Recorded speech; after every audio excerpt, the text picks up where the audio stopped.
ഒരു summer beach festival എന്ന് പറയുമ്പോൾ ഇതാണ് എനർജി.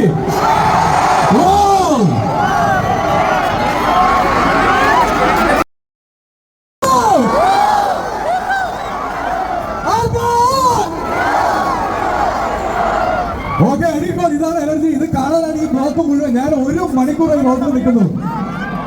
ഒരു നാട് സ്നേഹിക്കുമ്പോൾ ആ സ്നേഹം ഇങ്ങനെ ആയിരിക്കണം. Thank you.